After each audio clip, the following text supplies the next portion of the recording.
All right, everyone. So today we're going to talk about myths of endings.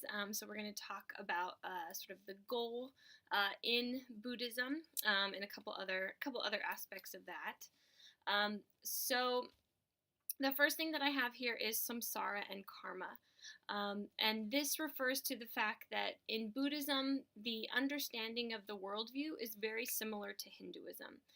Remember that Siddhartha Gautama grew up in a Hindu family, he grew up in a Hindu society. So a lot of the core concepts about just sort of how the world works are the same. So Buddhism also understands that we live in samsara. So I have another artistic representation of the wheel or the cycle of samsara behind me, right? The wheel of life, death, and rebirth. And that this is simply how the universe works. There doesn't need to be a creator God to have put this in place. This is just the way the world works and the way life works. So we were born, we live a human life, or we live a life in samsara. We die and we're reborn. So kind of most of the mechanics of that work pretty much the same in Buddhism as it does in Hinduism. Human beings are, of course, not the only beings that are living in samsara. There are animals, there are these lower demon beings, these higher like gods and goddess type beings. So all of that remains the same. And we still accumulate karma. So as we go through life, the actions that we do either result in good karma or bad karma. And then when we die, we have sort of a store of good karma and bad karma, and that will create the conditions for our next life. So that part of the understanding of the world and life are the same in Buddhism. But we do have a different goal. So we go through lifetime upon lifetime in Buddhism, just as in Hinduism, but we are on a path and we are trying to accomplish a goal, right? We are trying to reach the end of that path, which for Buddhism is not called moksha, it's called nirvana. And this is something that many of you may be familiar with. You've probably heard this term before. In one way, it is very similar to Hinduism because it is a release, it is a liberation. So the word nirvana is really just the Pali word for the Sanskrit word moksha. For Buddhism, the language of many of the terms that we're going to use are in a language called Pali, which is spelled Pali, and that language is used because that was the language in which the original Buddhist texts were written. So nirvana does mean a liberation or release, the same as the word moksha. And in one very literal sense, right, it is to die and not have to be reborn again, right? So it is to die and to not have to come back in samsara. So the goal, again, as in Hinduism, is a release from the cycle of life, death, and rebirth. And that is because of the understanding that any lifetime in samsara is ultimately marked by more suffering than joy, right? More pain than joy. And we'll talk much more about suffering in our next dimension when we talk about doctrine. But in another sense, nirvana is different than moksha, right? Because if you remember from Hinduism, moksha was a release from samsara, but it was also one's personal atman or soul reuniting with God, reuniting with Brahman, right? We were joined with or absorbed into the infinite reality that is Brahman. But Buddhism doesn't have a capital G God, right? We'll talk about this more when we get to doctrine, but there is no God in Buddhism. There's no God to worship. There's no higher deity, higher being to pray to talk to, anything like that. So nirvana, what nirvana actually is different from moksha because there is no God to join with or to reunite with. And so nirvana is also understood or translated to be a blowing out or a quenching. So those are the terms that I have here. Those are some common definitions or translations of the word nirvana that you'll see. And what this means is basically the blowing out of life and the quenching of desire. So we'll talk about this metaphor more as we go through the concept of anatman. But in Buddhism, a common image for life in samsara is that of a flame. So if you think of lighting a candle or lighting a match, that flame is akin to our life, and our life in samsara, it's constantly moving, right? And it's constantly consuming or absorbing things, just as a flame absorbs oxygen, right? It's something that appears to be steady to us because we can look at the flame and we can see that the flame is still there, until we blow it out. But the entire time, there's actually processes that are taking place. It's not something that's static or stagnant. It is constantly consuming oxygen in order to keep that flame going. So nirvana is a quenching of desire or a blowing out of that flame. If life in samsara is marked by suffering, and as we'll see on our next slide, that suffering is caused by our desire and our attachment, nirvana is the ending of that. It is the quenching of our desire, the quenching of our attachment, the ending of all attachments. And so nirvana is bliss. It is perfect bliss. So in that sense, it is similar to moksha, right? Because moksha is also, it is infinite joy, infinite wisdom, infinite consciousness or being. And nirvana is that as well. Buddhism just doesn't have the understanding that needs to rely on a god, that needs to rely on some sort of divine figure.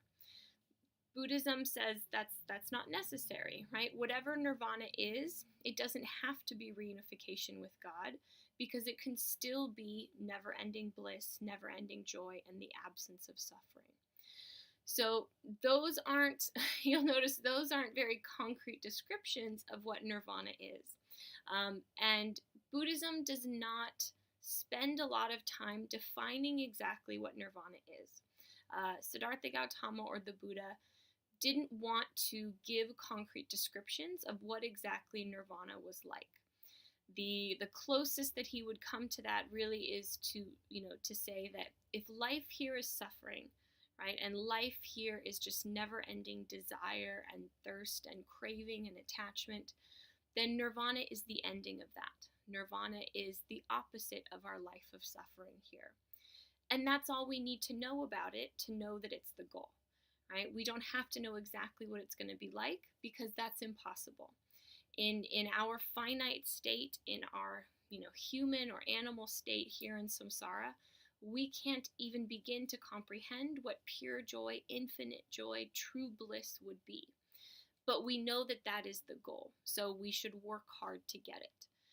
And this is something that you'll find is very common in most of the religious traditions that we study.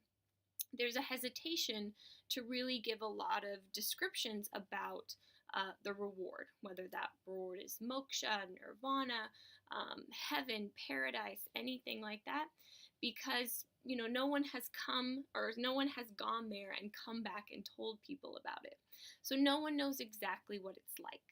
And the emphasis is really, we don't need to know exactly what it's like to know that it's going to be better than this lifetime, right? If life here in the world is sad, and it's painful and it's full of suffering, then all we need to know is that the opposite of that is where we want to be, right? If this is what life is about, we want what comes after this, because what comes after this will be the absence of that suffering, right? The absence of that sadness and violence and suffering and all that stuff that we don't want to experience anymore.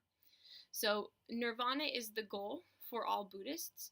There is no concrete description of what that will be. It is the blowing out of our candle, right? The quenching of our desire, and that will be true bliss and true joy and never-ending happiness and the absence of sorrow. So that's a little bit what the goal is like, how it's similar and different from moksha.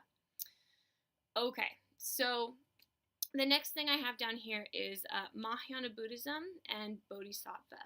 So we mentioned in the first couple slides that there are some differences between Theravadan Buddhism and Mahayana Buddhism. Remember, Theravada Buddhism means the way of the elders. It is the form of Buddhism most closely aligned with what the Buddha, what Siddhartha Gautama actually taught. And Mahayana Buddhism, in some instances, strays from those teachings. Well, the teaching about nirvana, it's one of those areas where Mahayana Buddhism has a quite distinct teaching. So Mahayana Buddhists, agree with the idea that nirvana is the goal. That after many, many, many lifetimes, if you work very hard, as we'll see, if you work to overcome your attachment, you follow the Noble Eightfold Path, you cultivate your compassion, the goal, of course, is that you'll reach your last lifetime. And then when you die, you will enter full nirvana. You won't have to come back, and you will exist in a place of infinite joy and peace forever. For Mahayana Buddhism, however, they say that yes, they agree with that, but that may not be the right choice for everyone. And Mahayana Buddhist scholars, or Mahayana Buddhist monks and nuns, start developing this idea that nirvana actually sounds a little bit selfish to them. And you may be able to guess why. In Buddhism, compassion towards all sentient beings, which means compassion towards all living beings stuck in samsara, is very important, right? That you need to cultivate this love, compassion, and kindness for everyone else in samsara, because everyone is suffering, right? All beings are trapped in this place of suffering, just like you are. So you need to be kind to others, because everyone is going through his or her own suffering. So in Mahayana Buddhism, the idea starts to be formed that maybe there's an alternative to nirvana, and that for some people, they wouldn't want to enter into full nirvana because there's no way they could comprehend entering into perfect joy, infinite joy, the lack of suffering, when they know that all other sentient beings in samsara are still suffering. So they start to develop this ideal of infinite compassion, or compassion towards all other sentient beings, that would prohibit someone from entering into full nirvana. Right? Even if that individual had done the work of Buddhism, they had rid themselves of their attachments and their desires, and they loved all living beings, that they wouldn't want to enter into nirvana. They wouldn't want to leave everyone behind because everyone else is still suffering. So they'd want to help others in samsara. So this becomes what's called the ideal of the Bodhisattva. So this term down here, Bodhisattva, is a very special individual in Mahayana Buddhism. It is somebody who has developed so much compassion for others that they don't want to enter into nirvana. They want to do something else so that they can continue to help others who are stuck here in samsara. They want to use the lessons and the spiritual progress that they've made, not to help just themselves to enter nirvana, but to help other living beings overcome their suffering and hopefully achieve nirvana for themselves. So a bodhisattva is somebody who takes the bodhisattva vow, and this vow is in your world's wisdom text. You'll read this vow that says that they vow to help all sentient beings. They vow to help them overcome their suffering. So a bodhisattva would take this vow, and they would pledge to do one of two things. When they died, instead of entering full nirvana, they would either go to a special place called, I have here, Realm of the Celestial Buddhas. This is one of the names, but sometimes it has other names. Sometimes it could be just the Buddha realm, the Pure Land, but it's basically a heaven-type place. So Mahayana Buddhism starts to have this idea that there is this alternative to nirvana. You could also go to this heaven-like place where all you would do is accumulate good karma, right? You have left samsara, but you're not in full nirvana. You're kind of in this in-between limbo type space, but that's where a bodhisattva wants to be. In this place, there's no temptation, there's no desire, So all these beings are doing is accumulating good karma. They're just acquiring lots and lots and lots of good karma. And then if someone here on Earth or in Samsara wants their help, all they have to do is ask that Bodhisattva for their help, and they will freely give you their good karma, right? They want to help you. So these are special beings who want to help others. You should know, of course, it's not taken lightly. Somebody being a bodhisattva or being called a bodhisattva, this is something that is reserved for, you could say, the very elite in the spiritual tradition. In the same way that in Catholicism, you wouldn't just call every good person a saint, right? To become a saint is a very intense and difficult thing, and it really truly has to be an ideal and exemplary individual. That is the same for a bodhisattva. So to vow to become a bodhisattva oneself, or to call someone else a bodhisattva, would be a very serious thing to say, because it really means that that person has achieved this incredible level of compassion, that they want to use that compassion and that love for others to stay in samsara, to stay close to this world, so that they can continue to help others. So they could either go to the realm of celestial Buddhas when they die, or some bodhisattvas actually vow to be reborn. They want to continue coming back, even though this is a place of suffering, and they could enter full bliss and joy and all that sort of stuff with nirvana, but they don't want to do that because they want to continue helping others. So bodhisattvas can also vow to be reborn in samsara, so that they can spend lifetime after lifetime showing kindness and compassion to others in order to help others on their way to nirvana. So this might start to make a little bit more sense now, what I was saying earlier, that Mahayana Buddhism in some senses strays from the teachings of Siddhartha Gautama. Siddhartha Gautama never talked about bodhisattvas. He never talked about this alternative to nirvana. But for Mahayana Buddhists, they say this is where compassion will lead you, right? If you truly develop love for all sentient beings, sympathy and compassion for everyone else who is suffering in samsara, you might not want to enter nirvana. You might not want to escape from this world of suffering yourself, because you would prefer to continue to help others. So even if it's not a traditional teaching of Siddhartha Gautama, it is something in line with his teachings, because it is the logical outcome of compassion. So this one difference between Mahayana Buddhism and Theravada Buddhism really does create quite a difference in how these two forms of Buddhism are practiced, because Theravadan Buddhism really stays true to this idea of self-help, right? Nirvana is the goal, and if you want to achieve nirvana, you have to do the hard work yourself, right? You have to overcome your desire. You have to overcome your attachment. We'll talk a lot more about that. And that's how you achieve nirvana. It takes many lifetimes. It's a lot of hard work, but you do it, right? You can do it. It's something that the human beings can do. Siddhartha Gautama did it. Other human beings can do it as well. In Mahayana Buddhism, because of the bodhisattva figure, you start to get multiple paths to nirvana, right? We said Mahayana Buddhism is the greater vehicle, meaning that it's the bigger vehicle. There's more than one way.